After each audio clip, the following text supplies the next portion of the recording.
ఒక మనిషి తన సౌకర్యం కోసం సౌకర్యంగా, ఆనందంగా, సంతోషంగా జీవించడం కోసం ఒక సమాజాన్ని, ఒక సంఘాన్ని, ఒక శాఖని, ఒక కుటుంబాన్ని ఏర్పాటు చేసుకుంటారు.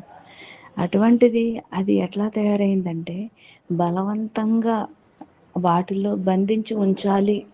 అందరూ అందులోనే ఉండాలనే ఒక రిస్ట్రిక్షన్‌గా మారిపోయింది. అసలు మనం అలా ఎందుకుంటున్నాము? దేనికుంటున్నాము? ఒక కుటుంబ సభ్యులుగా ఇలాగ ఎందుకు ఉండాలనుకుంటున్నాము అనే విషయం ఆలోచించే స్థితిలో ఉన్నామంటే మన అనేవోళ్ళు కష్టానికి, సుఖానికి తోడుగా ఉంటారు, అవసరానికి ఉపయోగపడతారు అనే ఆలోచన ఒకటుంది. అక్కడి వరకు చాలా బావుంది. కానీ ఎప్పుడైతే వాళ్ళల్లో మనస్పర్ధలు వస్తాయో, ఒక డబ్బు విషయం కానివ్వండి, పెద్ద, చిన్న మర్యాద, మాటలు విషయాల్లో కానివ్వండి, ఇలా ఎప్పుడైతే ఈర్ష్య, ద్వేషం, అసూయ అందులోంచి బయటకొచ్చాయో, మనం వెంటనే దేవుడికి దండం పెడతాం. దేవుడా! ఆళ్ళలా ఉన్నారు, ఈళ్ళు ఇలా ఉన్నారు. కొంచెం మాకదేదో సరిచేస్తే మేము నీ గుడికొస్తాము, మొక్కుకుంటాము, దయచేసి చెయ్యవా అని. నిజంగా దేవుడు ఇలాంటియి సృష్టించలేదు.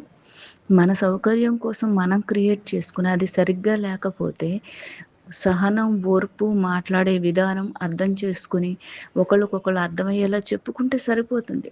దానికోసం దేవుడి దగ్గరికెళ్ళి మొక్కులు మొక్కి, దండాలు పెట్టి ఇలాంటివి చేయాల్సిన పని లేదు అని అనటానికి మనం దానికి సంబంధించిన పుస్తకాలు గానీ, ఏ ఇంతకుముందు చదివి ఉండలేదు.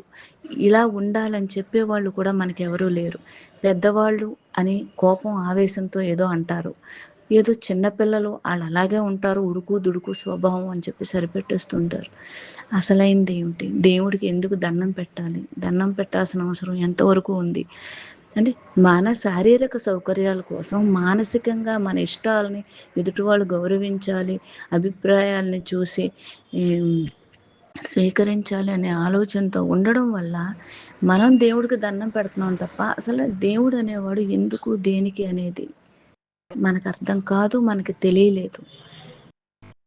ఇది చాలా జీవితాన్ని నష్టపోయినట్టు అనిపించింది. నాకైతే నేను జీవితాన్ని నష్టపోయాను.